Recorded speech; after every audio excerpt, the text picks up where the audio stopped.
This is the thermistor. So see, there are two gaps in the meter bridge, right? So we're trying to create a Wheatstone's network. So in the first gap, you will connect the thermal resistor, okay? And then in the second gap, you will connect our X known resistor, which is right here. So because it's a resistor, it doesn't matter which terminal. So just connect it over here. And then you're gonna short these two and then these two with crocodile clips. And then you're gonna apply a voltage, right? So you'll take your input voltage power supply and you're gonna connect the positive end to one end. The thing you need to remember is whichever end has positive, you're gonna calculate length L from that end, okay? So it's usually better to do it on the left side.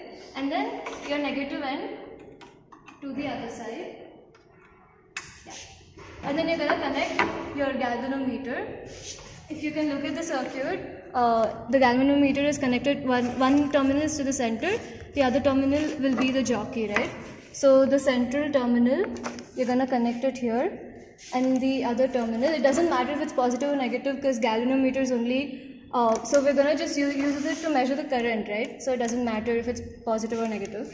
So yeah, this is the experimental setup. So what you're gonna do is, first off, you're gonna start with measuring the resistance without, just in room temperature, okay? And then you're gonna bring the water to 60 degrees Celsius, which it is not yet. Yeah, guys, make sure that you do that and make sure that your thermometer is not touching it's not touching the sides of the beaker or the and bottom. neither should the thermistor touch the sides of the beaker. Yeah. Can you immerse this thermistor now, please? Okay, you guys might need a little bit of help from your friends when you do it, or perhaps you just are a bit more. it in a way Just try. Just make sure they're immersed in the water without touching the walls, and measure the temperature and all these things. Yeah. Now we're going to see how the circuit works, right? So the first step that you need to do is check if your galvanometer is properly connected and if your circuit is right. So what you need to do is go to your known resistance box, and you need to take out a high value. Ideally infinity, but any high resistance value will work. So I have taken out 200 right now. So you take that out, and then the thing is, look at the deflection. I put it to one end, and it deflects over here to the left, right? And then I take the same thing, put it to the other end, it deflects to the right, okay? So that means your galvanometer is working, okay? So now to start the experiment, I'll just take out like an arbitrary 20 ohms, okay? It's a good place to start. Now look at the temperature. Right now we have a very odd 62-ish. The thing is, you need to wait for like 60, 55, 60, 55, but right now we're just gonna start here at this point. So what you're gonna do is start at this end where your positive is connected and start moving. Keep looking at the galvanometer until you get 0 deflection. It's gonna happen any time.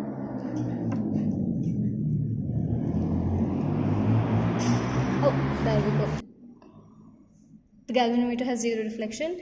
So the value is around 79, as you can see. Okay, there's a parallax, but it'll be 79. Okay. So ideally you would take a resistance out of here in such a way that your L value comes in between 40 and 60 because it's easier to calculate. Right now we're getting a 79. It's not wrong, but it is easier to calculate that way. So if you remove some more resistance, it'll be more ideal, right? And yeah, you just take different values for every 5 degrees Celsius. Yeah, so you need to take about 8 values. So you start with 65, 60, 55, go on.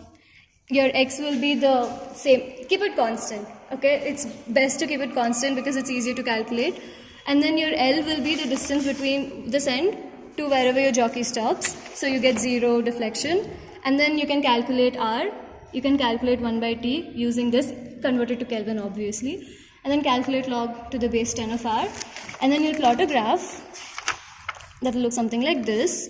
And then the slope of this graph is your M value, which you will use to calculate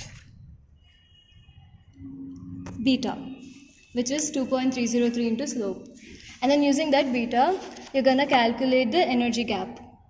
Okay, so 2 into beta, which we will calculate, K is Boltzmann constant, we know that. 1.6 and 10 power minus 19 is the charge of an electron.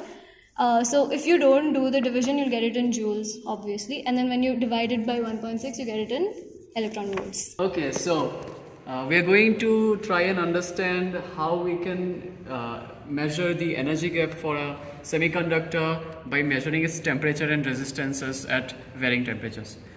So, basic principle of a semiconductor is that most of its electrons are in the valence band, which is at a lower energy state than the conduction band, right? So you will have very few electrons in the conduction band at lower energies, that is lower temperatures. But as you increase the temperature, more and more electrons will get energy and they will move up to the conduction band. And this energy gap is what we are trying to calculate here today, which is EG, E sub G. Basically, temperature dependence of a semiconductor is governed by this formula. So resistance of the temperature is equal to some constant alpha multiplied by e to the power beta over its temperature. And we can figure out beta using our experiments, and using beta we can basically find out our E, which is given by Eg equals 2 K and beta. So K is our Boltzmann's constant, so we can rearrange this to find beta Eg by 2K, right? So what we are going to do is use the principle of a Wheatstone bridge, which is basically 4 resistors connected in such a fashion that there is no current passing through this branch.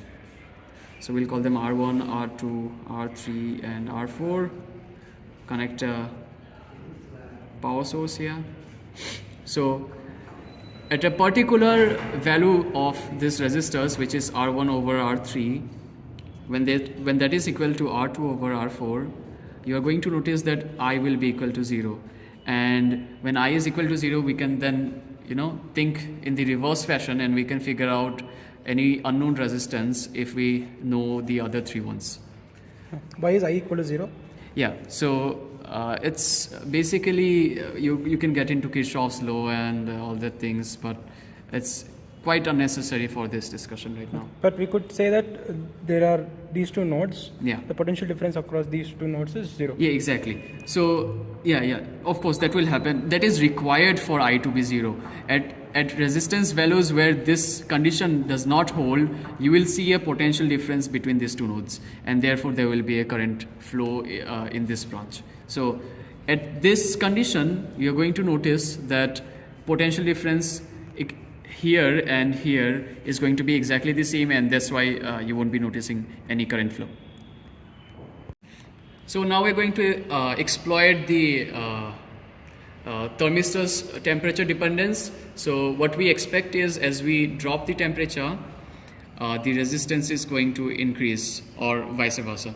So we're going to use the same Wheatstone bridge setup. We're going to use a power supply connected to our thermistor. Let's call it resistance of thermistor T, right? And we'll use a known resistance here.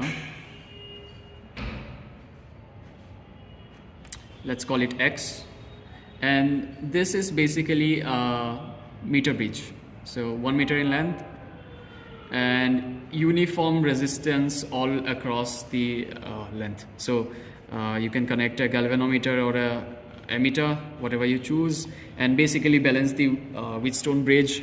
So you can change this length here and you can balance it. Remember that resistance depends directly on length, rho times L by the area of cross section of the wire that you are talking about. So now we're going to talk about balancing this Wheatstone bridge. If we consider this length to be L, this will be 1 meter minus L. And now we're going to write the equation for the Wheatstone bridge balanced formula. RT by the resistance offered by this length L should be equal to x by the resistance offered by this length 1 minus L. And now we can expand these resistances using this formula. So we're going to write something like rho L by A equals x by rho times 1 minus L, which is this one's length, by the same area of cross section, because it's the same wire, right? Why is it 1 minus L? Because you have the entire meter, this wire length 1 meter, and you measure this way, and you conclude that this point is L centimeters or meters or whatever units you want to use, right? So the remaining will be the entire thing minus that subtracted amount, right? So you call it you call it 1 minus L, or it will be exactly 1 minus L. Excuse me.